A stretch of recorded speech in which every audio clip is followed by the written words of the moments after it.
Welcome friends, my self Pradeep Kumar Kaushik. हमारा subject है computer application and class 10th।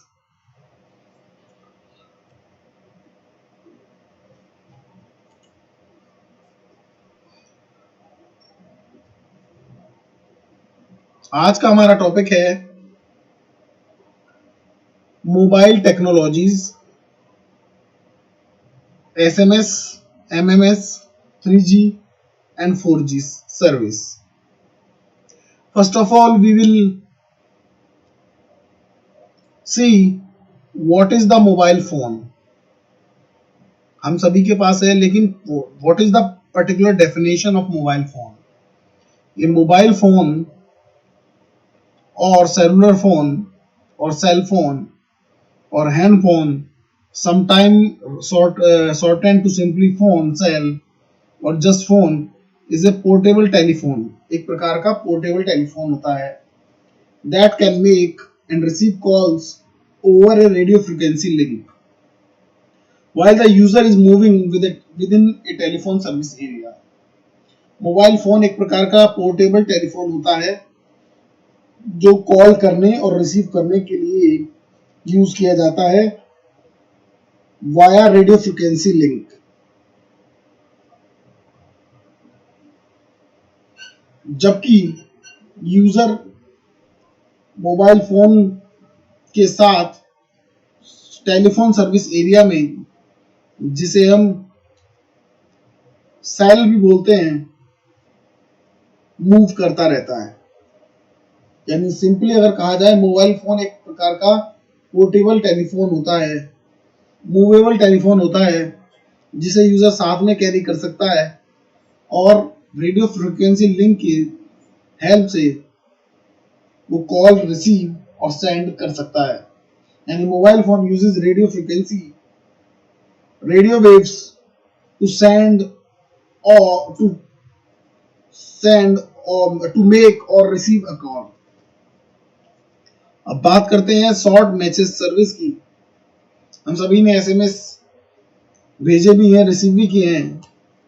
Short message is basically a service in a text message service, maximum 160 characters in length, component of most telephone, internet and mobile device systems.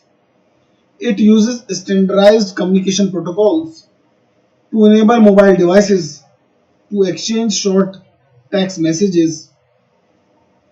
An intermediary service can facilitate a text to voice conversion to be sent to landlines. SMS was the most widely used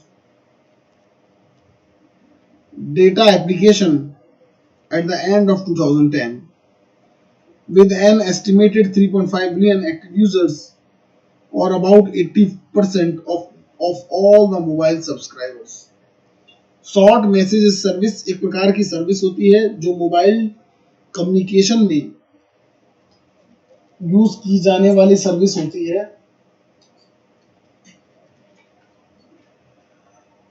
short message service में 160 character length का एक message भेजा जा सकता है।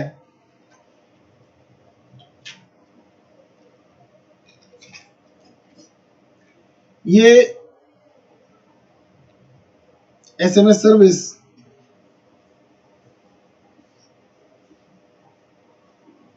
एक device से दूसरे डिवाइस में एक टेक्स्ट मैसेज सेंड करने के लिए इनेबल्ड हुई थी। एसएमएस सर्विस को पहले बहुत ज्यादा यूज किया जाता था जब कॉल चार्जेस बहुत ज्यादा हुआ करते थे। अब आइए आगे देखते हैं multimedia message service.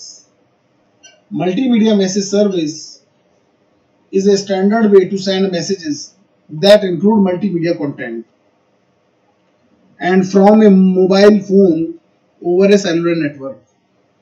Users and providers may refer to send such a picture or a multimedia message The MMS standard extends the core SMS short message service capability, allowing the exchange of text messages greater than 160 characters in length. Multimedia message service भी एक standard वे है messages send करने के लिए उन messages को जिनके अंदर मल्टीमीडिया कंटेंट होता है, यानी कुछ ऑडियो क्लिप, कुछ वीडियो क्लिप, एक छोटा सा मल्टीमीडिया इमेज जो मैसेज कंटेन कर सके। एसएमएस और मल्टीमीडिया एमएमएस में ये डिफरेंस होता है कि एसएमएस मल्टीमीडिया कंटेंट्स को कैरी करके नहीं ले जा सकता, वाइल एमएमएस मल्टीमीडिया कंटेंट्स को कैरी करके लेके जा सकता है। आपको आज के युग में एसएमएस और एमएमएस सर्विस ज्यादा इंपॉर्टेंट ना लगे, लेकिन पहले जब आपको याद होगा, जब हम पेजर डिवाइस एक डिवाइस होता था जो केवल मैसेज ही सेंड कर सकता था, इसको भी यूज किया जाता था। मोबाइल फोन के प्रचलन से पहले पेजर को सिर्फ मैसेज सेंड और रिसीव करने के लिए यूज किया जाता था। तो एसएमएस और एमएमएस, एसएमएस केवल कैरेक्टर टेक्स्ट मैसेजेस होते हैं और MMS message multimedia contents carry करके लेके जाते हैं, जिसमें पिक्चर, इमेज, एक audio clip, short audio clip भी हो सकती है। अब बात करते हैं 3G। 3G short for third generation mobile communication service. 3G is short for third generation, is the third generation of wireless mobile telecommunications technology. It is the upgrade for 2.5G and 2.5G GPRS networks for faster data transfer speed. This is based on a set of telecommunication standards for the mobile devices and the mobile telecommunications use service and networks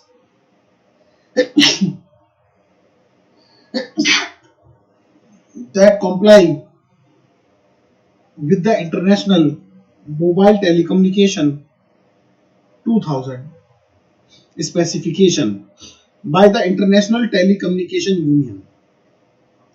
3G finds applications in wireless voice telephony, mobile internet access, fixed wireless internet access, video calls and mobile TV. देखिए, पहले mobiles devices के ऊपर internet को use नहीं किया जा सकता था। उसके बाद एक सर्विस आई जिसे हम जीपीआरएस कहते हैं, जनरल पैकेट रेडियो सर्विस। इसने इंटरनेट को और मोबाइल नेटवर्क को कनेक्ट किया और इंटरनेट को मोबाइल डिवाइसेस के ऊपर भी यूज किया जाने लगा, लेकिन डेटा ट्रांसफर स्पीड बहुत ज्यादा स्लो थी। दूसरा, आप इसमें एक वर्ड देख रहे हैं, इंटरनेशनल टेलीकम्युनिकेशन यूनियन। ये एक अंतरराष्ट्रीय संस्था है जो मोबाइल कम्युनिकेशंस टेलीकम्युनिकेशंस के लिए स्टैंडर्ड्स बनाती है। मोबाइल फोन्स, टेलीफोन्स, इनके लिए स्टैंडर्ड प्रोटोकॉल्स और स्टैंडर्ड्स बनाने का काम आईटीयू का है इंटरनेशनली। तो 3G एक प्रकार की मोबाइल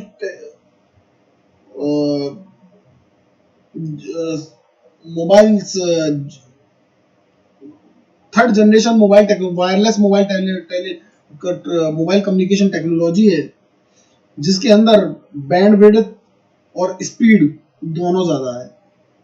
और बैंडविड्थ और स्पीड ज्यादा होने के कारण ये वॉइस टेलीफोनी, मोबाइल टीवी, जिसे हम कहते हैं मोबाइल पर टीवी देखना, वायरलेस इंटरनेट एक्सेस, वो तो हम 2G में भी करते थे, लेकिन यहाँ पर हमारी स्पीड बहुत ज्यादा है। तो जनरेशन वाइज अगर हम देखें 2G, 3G और 4G, इनके अंदर जो मेजर डिफरेंस है वो इनके बैंड का है। बैंड फ्रीक्वेंसी, हायर फ्रीक्वेंसी और लोअर फ्रीक्वेंसी के गैप को कहते हैं, जिसे हम स्पेक्ट्रम भी बोलते हैं। स्पेक्ट्रम जितना ज्यादा बड़ा होगा उतना ज्यादा at a time data carry करके रेडियो वेव्स लेकर के जा सकती हैं। तो जितना बड़ा बैंड उतना ज्यादा data radio waves at a time carry करके लेके जा सकती है। अब बात करते हैं, this is also about 3G technology, 3G telecommunication network. 3G telecommunication network supports services that provide an information transfer rate of at least 144 kbps. Later 3G release, often denoted 3.5G and 3.75G, also provide mobile broadband access of several MB per second to smartphones and mobile modems in laptop computers. This ensures it can be applied to wireless voice telephony, mobile internet access, fixed wireless internet access, video calls, and mobile technologies. 3G में भी समय दर समय advancement होती रही है। पहले ये 140 kbps की स्पीड आती थी, फिर उसको और बढ़ाया गया, फिर उसे 3.5G कहने लगा, फिर उसके कहा जाने लगा, फिर उसके अंदर और थोड़ा सा एडवांसमेंट आया, 3.575G कहा जाने लगा, जब उसके अंदर मोबाइल ब्रॉडबैंड एक्सेस जो कई एमबीपी प्रति सेकंड की स्पीड देते थे, उनको यूज किया जाने लगा। तो जैसा कि मैंने कहा 2G, 3G और 4G, इनमें जो डिफरेंस है वो उनकी मोबाइल नेटवर्क स्पीड का है। और आजकल जो गीगा फाइबर आ रहा है, जो जियो ने अपना गीगा फाइबर लॉन्च किया है, उसमें भी स्पीड का ही डिफरेंस है।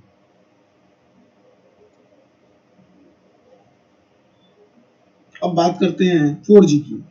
4G is the fourth generation of broadband cellular network technology, succeeding 3G.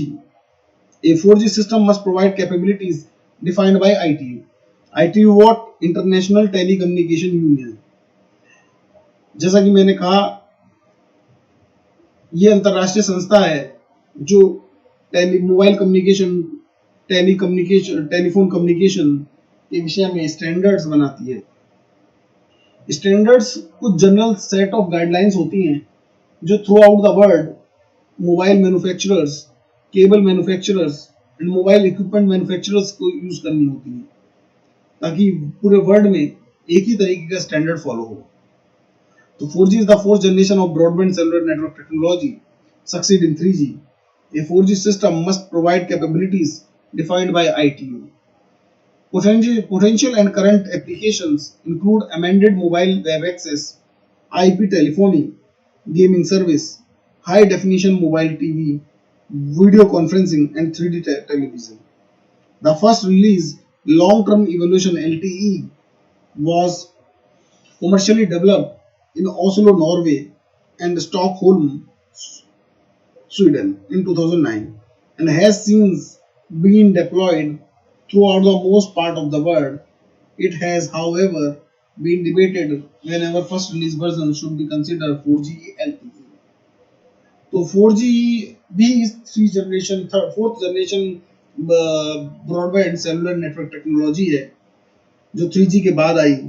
इसमें भी स्पीड ज़्यादा है और हाई डेफिनेशन और 3D टीवी को ये सर्विस हमें यूनिकली प्रोवाइड कराती है।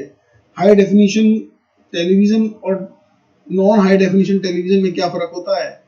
क्वालिटी का फ़र्क होता है, पिक्सल्स का फ़र्क होता है। जो पर इमेज पिक्सल होते हैं, अगर किसी इमेज के अंदर पिक्सल बढ़ जाते हैं तो उसकी क्वालिटी अपने आप क्लियर हो जाती है। जैसा कि आप YouTube पे जो पिक्सल्स हैं 380, 480, 180 आप सेट कर सकते हैं। तो जब आप सबसे ज़्यादा 1080 pixels high definition quality select करेंगे अपनी वीडियो की, तो आप देखेंगे कि आप इमेज में की क्वालिटी में काफ़ी ज़्यादा अंतर आ गया है और वो काफ़ी ज़्यादा बढ़ गई है। फर्स्ट रिलीज, जिसे हम लॉन्ग टर्म इवेल्युएशन कहते हैं, LTE स्टैंडर्ड, जो हम 4G यूज़ करते हैं वो LTE स्टैंडर्ड पे यूज़ करते हैं।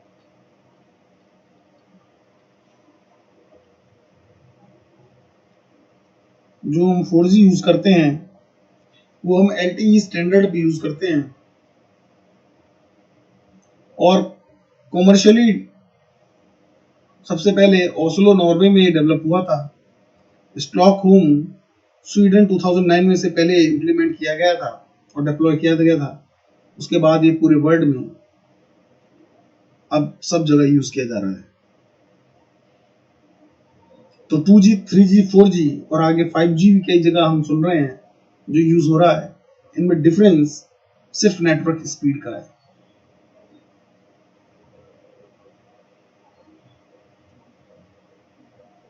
अगर आपको ये वीडियो पसंद आया प्लीज लाइक और शेयर कीजिए। Thank you.